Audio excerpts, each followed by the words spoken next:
Good afternoon, everyone. Thank you so much for joining us this afternoon for our third telehealth webinar. This is Annie Axe, NHPCO Director of Health Policy and Innovation. I'm going to do a quick round of introductions to let you know who is on moderating the panel, and then I'm going to turn it over to our guest speaker today, Stephen Franey from Franey and Associates Consulting. Others on the panel include Judy Lund-Person, VP of Regulatory and Compliance. We have Lori Bishop on the line, VP of Palliative and Advanced Care, and Hope Foss, the Compliance and Quality Liaison at NHPCO. With that, I will turn it over to Steve, and then we will have time for Q&A at the end of this session. Good afternoon, everyone. I'm pleased to be with you today. This webinar is part 3 of the telehealth series sponsored by NHPCO and is based on the quick guide to virtual care made available last week. Advanced slide. This presentation will cover the following topics: disruptive change and telehealth, why telehealth is an important delivery model alternative, steps to telehealth capacity building, 5 keys to successful telehealth implementation, and potential pitfalls. This presentation PowerPoint slides will be available after the webinar. Next slide. From this webinar, participants will be able to understand the applications of telehealth in delivering palliative and hospice care, what to consider in quickly implementing a telehealth delivery capacity, and how to position early telehealth efforts for future expansion of this approach to care. I wanted to provide a little background before I get started. I've been in healthcare for 41 years and have been involved in end-of-life care for 30 years. Some of the things I've done over the years are to develop one of the first inpatient palliative care consultation care teams at Providence Portland Medical Center back in 1991. I helped form the Supportive Care Coalition in 1994. I assisted in the creation and funding and ongoing participation in the Circle of Life Award, which began in 1999. And I am a co-founder of Resolution Care, serving as its Chief Financial Officer and Chief Strategy Officer for the first 5 years, starting in 2014. So if someone would have asked me prior to March 13th, 2020, how long it would take for telehealth to have a mainstream role in medicine, I would have said a minimum of at least 5 years. But then March 13th happened. And with the public health emergency, the barriers that we had previously experienced, which was an approach to telehealth that was believed to be for hard to access populations, modest application of this approach in the healthcare industry at large, lots of regulatory and reimbursement hurdles, moderate cost for entry, low and inconsistent rates of reimbursement across insurance carriers, most providers not interested in this model of face-to-face visits, and voluntary change in the absence of a burning platform being incredibly hard. This was going to take a long time to happen. Next slide. And then there was a burning platform, precipitously appeared in the form known as COVID-19, and with it, disruptive change. Next slide. So how do we respond, and what is our hope? A spectrum of responses might include burying our head in the sand and hoping for a return to the status quo. Caution, lots of planning, and slow adoption to change. Or embracing the change and looking for a few new possibilities. Next slide. In the face of the public health emergency, telehealth has provided us with some new possibilities. It has offered us a way to protect and serve established and new patients, to protect the health of our staff, to manage spikes in demand, and conserve personal protective equipment, which is in short supply, to name a few. And it has caused us to reflect when this modality is useful, such as when an observational visit is needed and appropriate, to address urgent health questions and/or concerns, and to be able to check in on patients for things like medication follow-up and refills and other sorts of things. But the real question is who has this dramatic change impacted?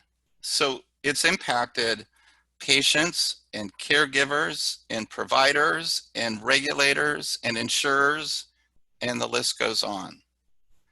So what has been the impact that they've confronted with this virus? What are the implications? If our patients and the delivery environment have experienced a new order, how should we respond? Should our hope be solely to return to the status quo? Next slide.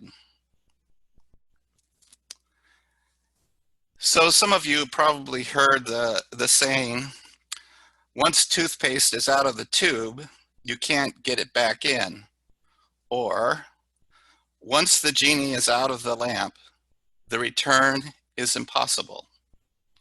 So in my opinion, telehealth is here to stay and will be part of healthcare's new normal. Next slide. And why is that? Well, it turns out that telehealth has all of these advantages that I personally have been able to experience in developing and forming Resolution Care, which has been a fairly aggressive provider of telehealth care over its first 5 years in business. So one of the things that happens in healthcare is when we ask a patient to come to us from wherever they live, and we force them to get dressed for the appointment, and they drive wherever they drive, and they sit waiting for us to be ready for them, and they repeat that process going back home, and they have serious illness and are completely exhausted by the time they get back home.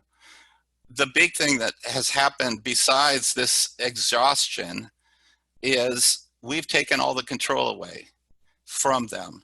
And what telehealth does, especially telehealth going into their home, is it gives them a modicum of control. It reduces, both for staff and patients, unproductive windshield time. And it turns out that when you ask patients who have been seen face-to-face, both in person and through video conferencing, which they prefer, based on our satisfaction studies at Resolution Care, they actually prefer telehealth. And they prefer it because it's convenient, they have control, they feel like they can get to their provider anytime they want to, once they have the connection and have the access. It also, as a vehicle, improves the ability of the whole team to be participating if every one of the disciplines is needed in a particular encounter. And I think the silver lining of telehealth is that just as this modality allows us to provide virtual visits, it also allows the provider team and all the disciplines within the team to be able to be virtual as well. So they don't have to sit in the office wherever your headquarters are, or in satellite offices. They can literally be in their pajamas, in their home, 1,000 miles away from you, and delivering care to that patient. And they can do it in a really economical way because essentially they become uh, piecemeal workers that can essentially be paid on an agreed upon hourly rate. So there are many reasons why telehealth has advantages going forward, and it can be used in a variety of different ways. So if you connect it, as an example, to remote patient monitoring, you can all of a sudden move from being reactive to proactive, and therefore get timelier interventions for both patients and the caregivers. You can use it for advanced care planning. It's really useful in that format. Um, Telehealth and a variety of different platforms allow you to have a conversation with a patient with all of the family present, no matter where they live or reside. It also allows you to include the patient's primary care provider and subspecialists in the care. And if you want to go to the Resolution Care website, you can actually see a nightly news hour segment that was done, in which you can actually see a video conference with the subspecialists and the patients talking about where the patient is and what the plan of care should be. The other thing that happens is it turns out that telehealth is really actually more efficient than an in-person visit when you're trying to do face-to-face care. On average, our experience is that it takes 95 minutes to see a person in person, and it takes 45 minutes to see that same patient on video conference. And you ask, well, why might that be? Well, a large portion of it is travel time. But another significant thing about using telehealth technology is it's easier to actually get out the door, because you're not petting the dog and you're not chit-chatting about a variety of things. You have a scheduled time, and patients somehow feel like they can get on and off in that frame.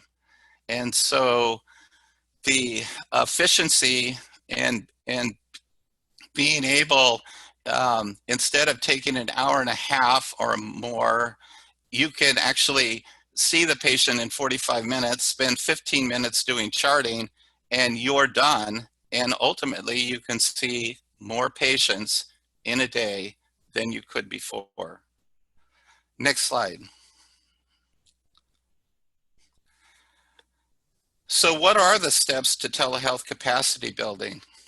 If we believe that telehealth will be part of this new normal, then the first and most important step is to build capacity expedient with the future.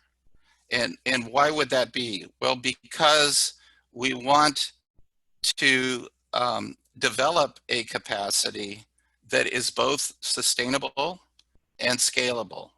And so we're going to talk about how to do that, always with this eye towards the long term, but being expedient in the short term. So first we need to do planning, and we need to do planning not laboriously, but quickly. And I believe that that involves first understanding what our goals are for telehealth. Why do we want to do it? In the pandemic, it's been clear why we would want to do that. But what about going forward in the future? And who do we want to be involved in these kinds of visits?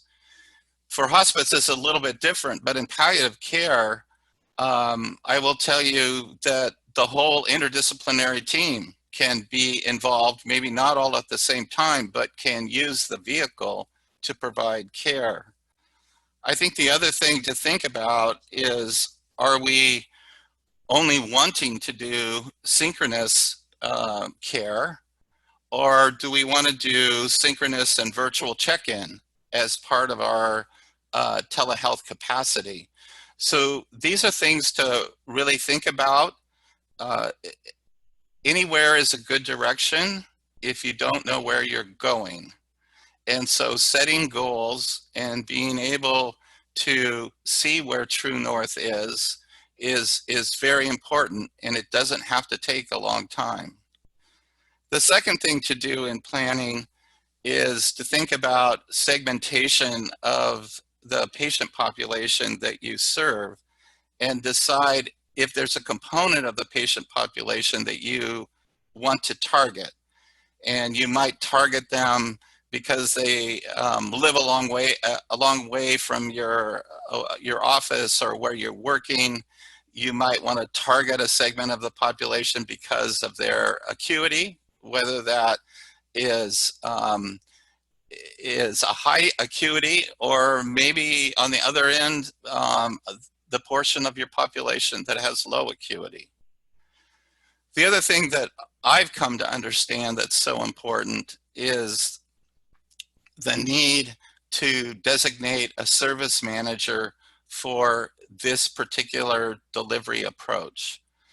And that service manager is someone who needs to be able to assist the organization in selecting a platform and acquiring that, in developing policies and procedures, in procuring equipment and space to do telehealth, in training staff and screening patients for telehealth capacity and appropriateness, and being responsible for collecting and analyzing data and patient satisfaction. That person, if they aren't an IT specialist, would need to have some technical support behind them. At Resolution Care, we ended up having our one of our office managers actually be responsible for this service. And then ultimately, because we have so many patients using telehealth, prior to March 13th, roughly 52% of all of our in-person visits were done using telehealth. That is now actually near 100%. But even when it was only 52%, we needed someone who had the IT background and support, because in our system, we have a way actually to monitor devices, and it's that person's responsibility to actually do the orientation on the equipment and how to use telehealth in the way that we've been organized. You can do that a little bit differently, but I highly recommend designating a manager. And then once you've done that, and you've identified what your targeted population is, then you actually have to figure out if they're interested in using telehealth. And in that, you have to sell telehealth to them. Fortunately for us, post March 13th, they're being introduced to telehealth as the way that we have to do it in this public health emergency.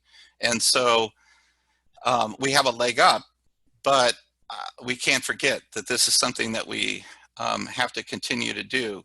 So once you determine if they're interested, then you have to figure out if they can be self-enabled or their caregiver can help them with the device or the platform and the technology. And then lastly, not every patient or every circumstance is applicable to the use of telehealth.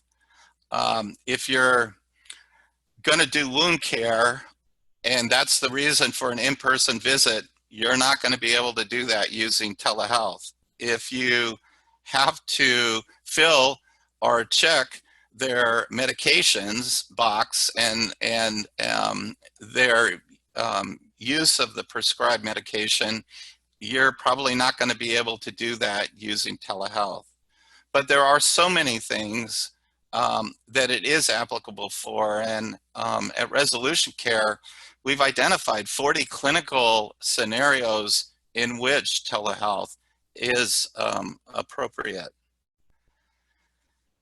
Lastly, on the planning side, you have to with your payers, and you have to understand. I would start by separating out Medicare, and again, we're mainly talking about palliative care here. Separating out the Medicare beneficiaries, and then rank ordering your fee-for-service population based on their percent of total revenue.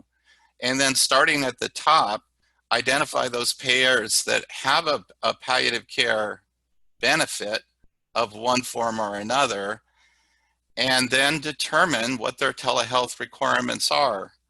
And those requirements include things like who's a billable provider, what is the necessary relationship that you have to have before you can use telehealth. Historically, it has required that the provider have an established relationship.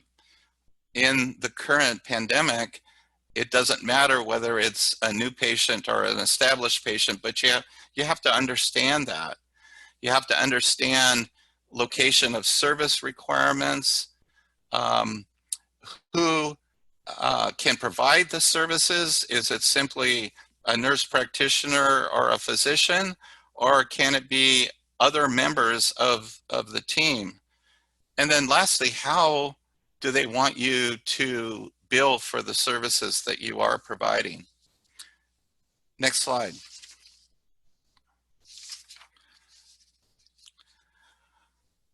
So the next thing you would do is actually acquire the technology. And one of the questions that you're going to decide along this journey of acquiring the technology is to determine whether you want to make or buy platform capacity. But the way that you determine whether you're going to do that is to identify your desired current and future functionality, and then to specify what your selection criteria are going to be. So with regard to current and future functionality, are you going to use peripheral devices as part of this platform? Things like stethoscopes and blood pressure monitors. Are you going to use remote patient monitoring tools? Are you going to attach services to this platform like translation services, as an example? So those are the kinds of future functionality that you need to be thinking about and have an eye on as you go forward.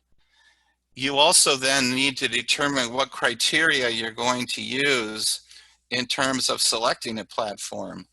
So right now, the government and most insurers have waived the requirement for HIPAA compliance. I don't suspect personally that that will remain the case going forward in the future. So that may be, as you think the future, think about what form criteria you want to think about. Other things might be minimum staff and patient hardware and connectivity that the platform requires or needs to support. You might be thinking um, about upload and download capabilities, about ease of use for both patients and staff. You might pay attention to how telehealth fits into the workflow and how it integrates with the electronic health record, how the platform is maintained and upgraded, and what those expenses are on an ongoing basis. You also might use as a criteria whether the vendor would be willing to sign a business associates agreement. So these are all things that go into the determination of whether to make or buy. And there are three kind of options right now, given the relaxation of requirements. So you could go out and you could acquire a turnkey solution. And that turnkey solution, literally, it's a plug and play, and you reach an agreement with the vendor, and you're in business. You could use a software option as a way to gain a platform, or you can use public solutions, which aren't necessarily HIPAA compliant, and under stricter regulation will probably you'll not be able to use going forward in the future.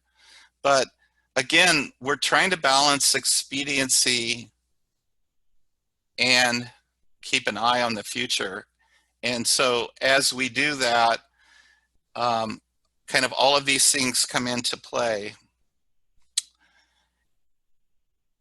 Then you need to think about, before you decide what you're going to do, you need to consider who might be a good potential partner as a vendor. And in thinking about that, really scan the current relationships that you have with your electronic health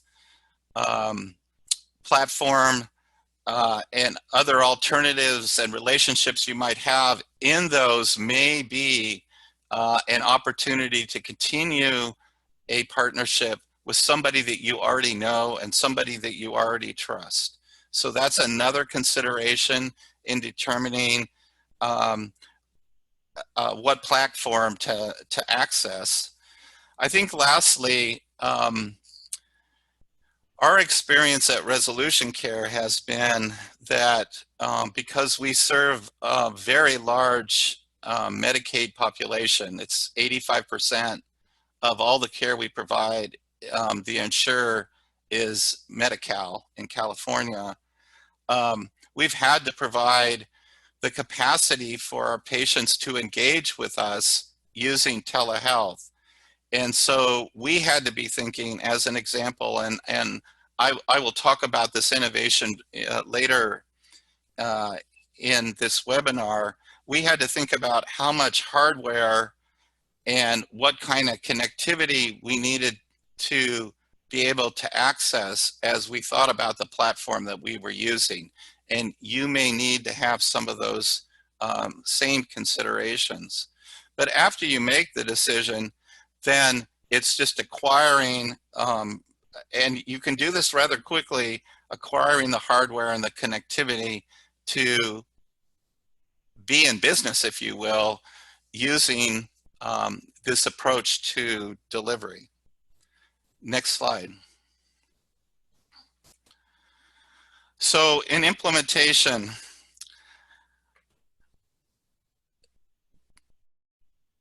telehealth is harder than you think. And the reason it's hard is that we have to get over our own biases about um, how we interact, how we build relationship and trust with our patients.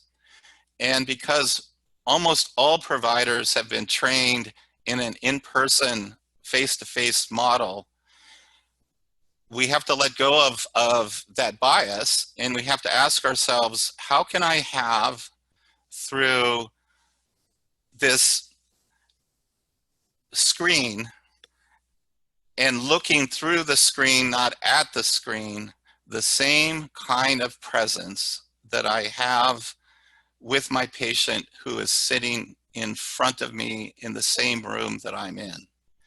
And doing that is actually a huge key to being successful. Training staff is a big part of what has to happen as you implement telehealth. And the kind of training that you're doing is not only training with regard to the platform itself and the technicalities of solving in the field problems that may arise either in the staff's access of the technology or the patient's access of the technology. It's stuff that you don't actually think about. And in the quick guide, we talked about it as telehealth etiquette. And what's behind all of that is it does matter about lighting and angle frame. You want to be the same size as the patient that you're looking at. Background and environment are important. Having good connections are important. I can tell you that we do telehealth from staff's car and patient's car, and sometimes in a cafe. Sometimes we do it from the emergency room in the hospital because that's where our patient is. And sometimes they walk out of their house to the top of the nearest hill so that they can get connectivity. And all of those work. And so when our IT person is trying to provide connectivity to a patient who doesn't have it, who has no Wi-Fi, may not have a device, we have to figure out actually what's going to work, because in way Northern California, there are a lot of remote areas that don't necessarily have coverage. And we sometimes even use satellite as a way to be able to connect to a patient. So all of those are part of the things that we think about. Sound is important. Eliminating distractions is important. How you look on the screen is very important. But the key to it all is getting over the technology and getting to that skill that you have as a clinician and being with and having compassion for the person in front of you that you're caring for and their caregiver. Other implementation issues are getting a telehealth authorization. And for us, given the variety of different things that happen in caring for patients, we also get waivers for other forms of communication that may not have the same HIPAA compliance that we have with our platform. And so are they going to be okay communicating with us by text if that is the best way to do it? Would be an example of another form of communication. I would also suggest to you that as you move into telehealth, that you think about notifying your malpractice carrier that you are doing that. And that may not always be necessary, but it's better to be safe than sorry. The other thing is you might contact your workers' comp carrier, because you might find out that if your clinical staff is not spending the amount of time historically that they've spent in in-person visits in the home and are using a lot of telehealth, that how you're classified for purposes of workers' compensation can change. And we all know that that's a pretty big expense for us as providers. And so just kind of keep that in mind. As resolution care is going from 52% to almost 100% telehealth, this could be huge in terms of the cost on a quarterly basis for workers' compensation. A third part of implementation is to schedule the patient visit. That sounds like that shouldn't be a problem, and yet it takes some thought. So I may go out and I may see a patient in person, and I want to see that patient in 2 weeks. Is the reason I want to see that patient something I can do using telehealth? Do I need to see the patient in 2 weeks, or does a social worker need to see the patient in 2 weeks? And what is the goal of the care? Or do I need to get my chaplain to connect with this patient, and can that be done through telehealth? And then lastly, just like telehealth needs to fit into the workflow, it needs to fit into the appointment management flow. And the platform that we use at Resolution Care is Zoom for Healthcare, and that does fit into our EHR, which happens to be Athena. And so when we schedule, that automatically populates in our electronic health record, and everybody on the team is able to see who is seeing that patient next and what are they seeing that patient for, and is there something that we can give that person or ask that person to do on the video conference, that like get an updated pulse form, or identify a surrogate decision maker, or whatever. That can all be done. Lastly, well, not lastly, but as part of implementation, we need to provide the initial patient technology orientation.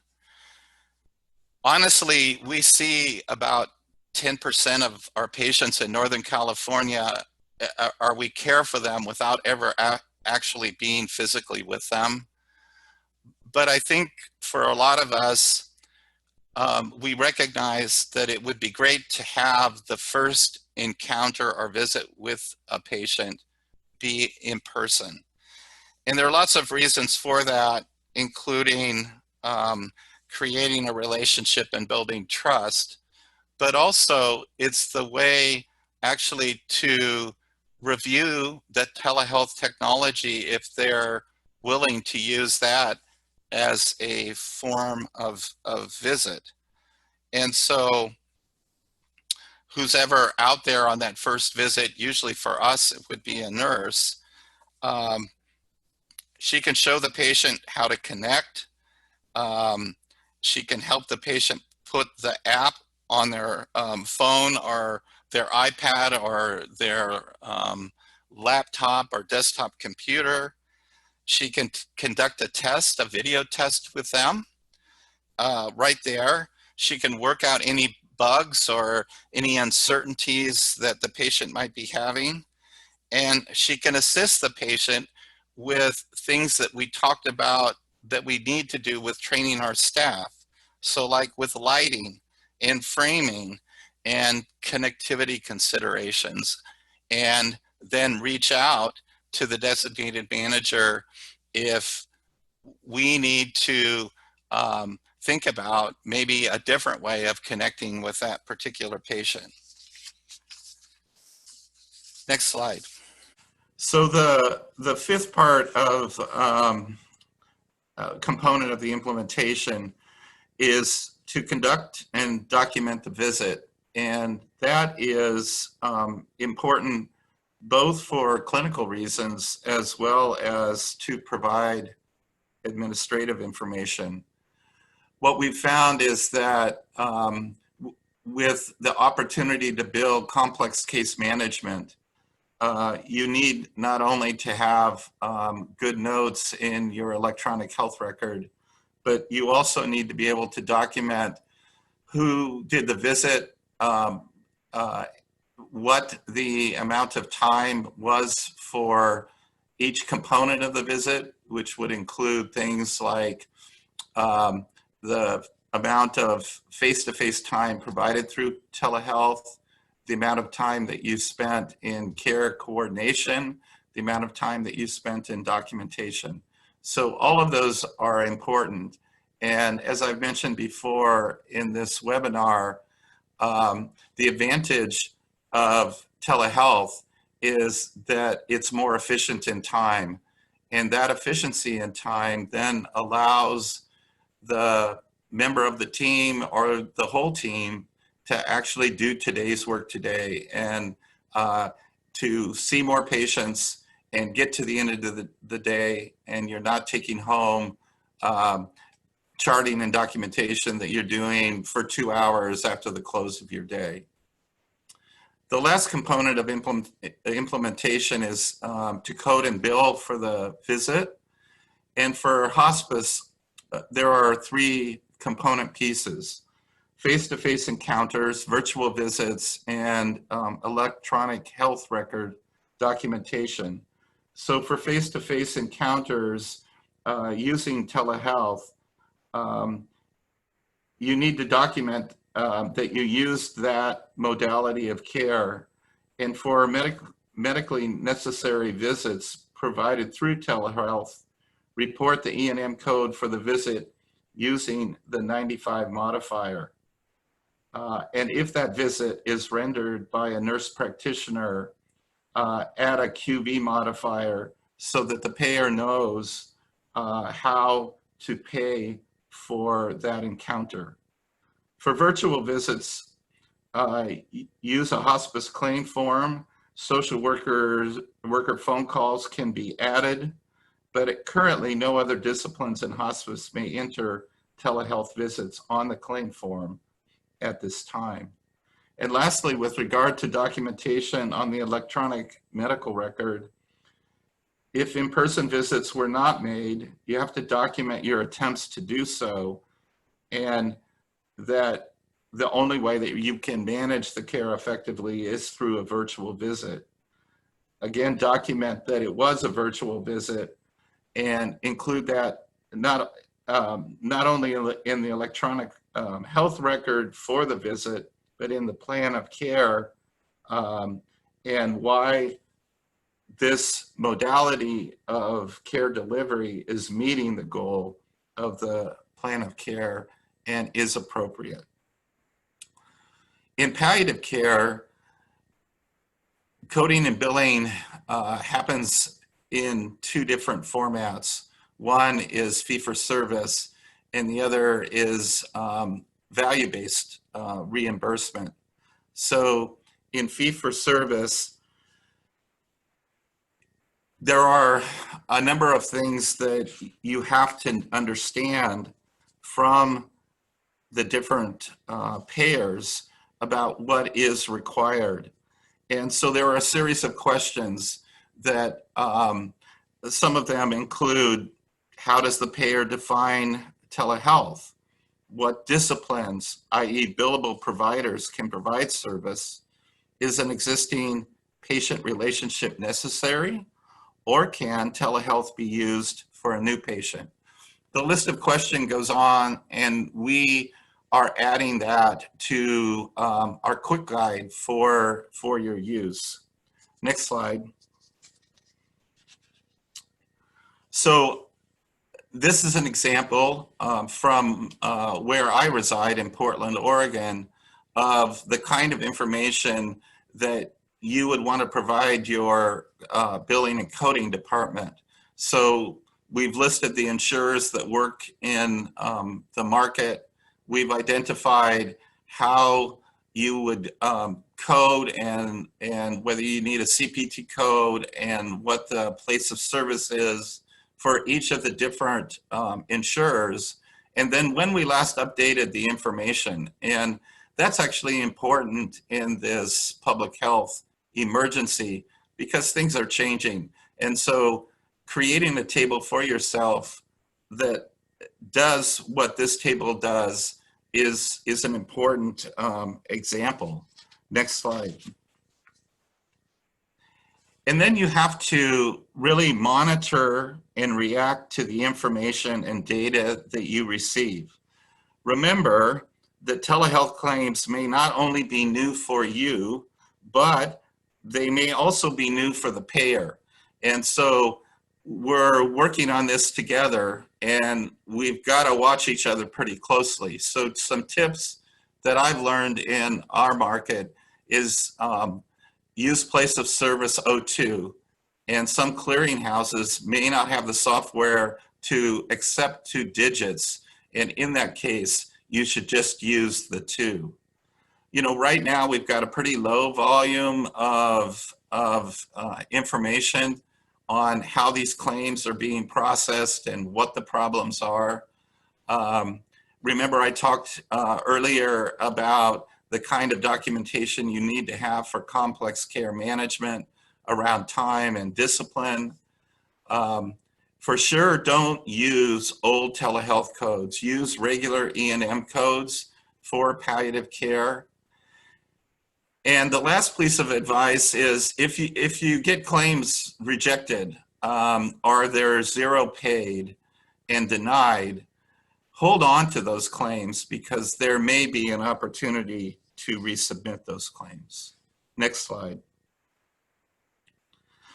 So 5 keys to success in initial implementation of telehealth include: seek to make the quality and presence of a telehealth encounter as good as an in-person visit. The benefits of telehealth need to be sold to patients, caregivers, and families, even if they've had some experience during this public health emergency with telehealth. You've got to, your success is your ability to engage them using this approach to care. Pay attention to telehealth etiquette. We've talked about that your size on the screen in relationship to that of your patient needs to be similar, but there are other things to consider: lighting, visual engagement, how you are looking through the screen to interact and be present with the patient. So all of these are important. Again, I would refer you back to the quick care guide to review the elements of etiquette for telehealth. Make telehealth an integral part of your approach, and one of the ways that you can do that is make sure as you go forward that you hire staff that are willing to thrive in using this tool. And lastly, don't give up. It takes time to learn and be comfortable with telehealth. Next slide. Depending on what your goals for telehealth are, you may need to be creative to achieve them. So remember the line in the field of dreams: if you build it, they will come. Well, my adaptation of that line is: if you enable patients, they will adopt this visit model. And so you need to be creative. And some examples of creativity that we've used at Resolution Care are for patients without a front-facing camera device or connectivity. We can enable them if we use a loaner connectivity enabled device program. And some of the details of what we do in terms of using refurbished iPads, which are less expensive, and enabling them with Wi-Fi and satellite, and what those costs are there on this slide. For those patients that are appropriate for telehealth, but not self-enabled, you can provide that by using a member of your team. Remember that to the extent practical, we always want our team members to be working at the top of their license.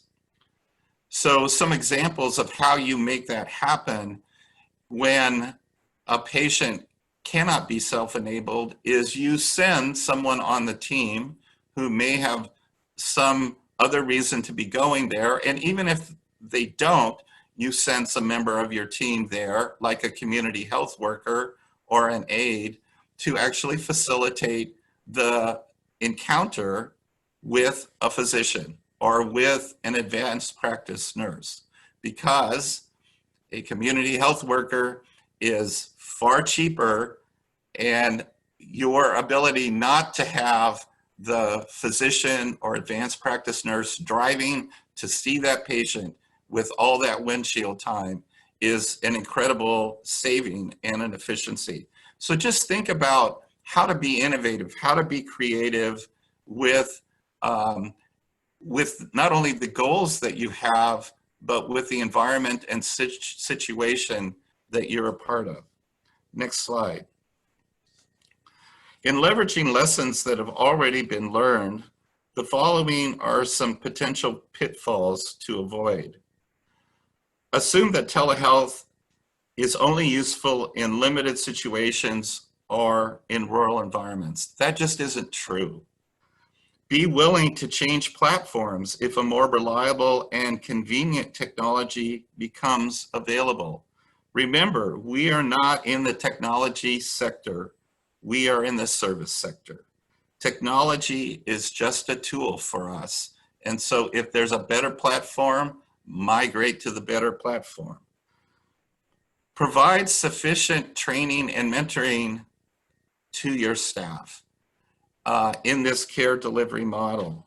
That will greatly improve how quickly this approach to care is implemented and how satisfied your staff are with this modality of care.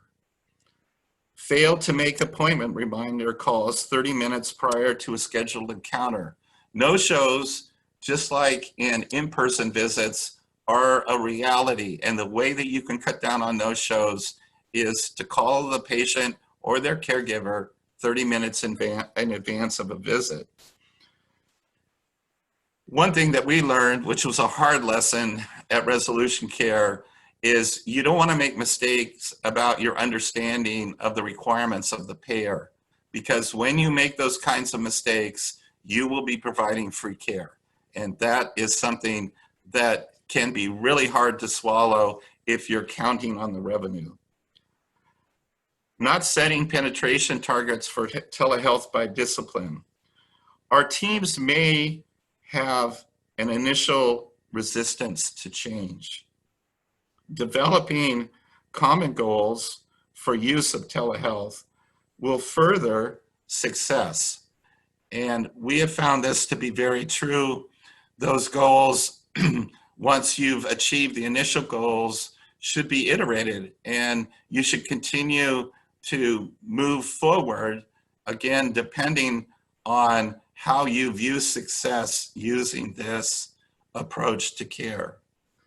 And finally, don't let perfection be the enemy of the good. Next slide. Serving as a member of the Circle of Life Award Committee, I recognize that if we are going to more broadly expand palliative care capacity in America, we will need the nation's hospices to leverage existing resources in their provision of palliative care. And telehealth is a very efficient tool for increasing access and long-term sustainability. Next slide. We've provided some resources here for you to use as you quickly attempt to implement telehealth into your practice. Please go to these websites and take advantage of the information that's there. Next slide. I now am open to your questions, but in closing, want to thank you for joining this webinar. And should you have any questions or need assistance, please don't hesitate to contact me using the information on the last slide. So I'm open to your questions. Steve, I want to thank you so much for providing your expertise today. And we will be posting some information from the questions we've received from the webinar today. And we're also adding to our quick guide that you've helped us create on virtual care.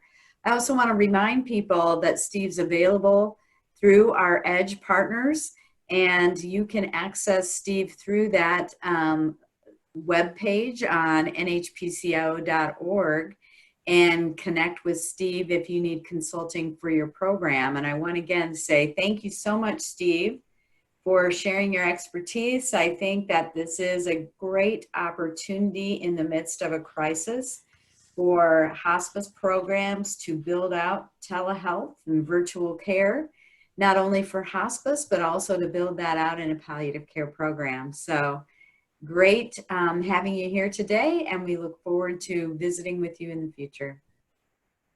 Thank you.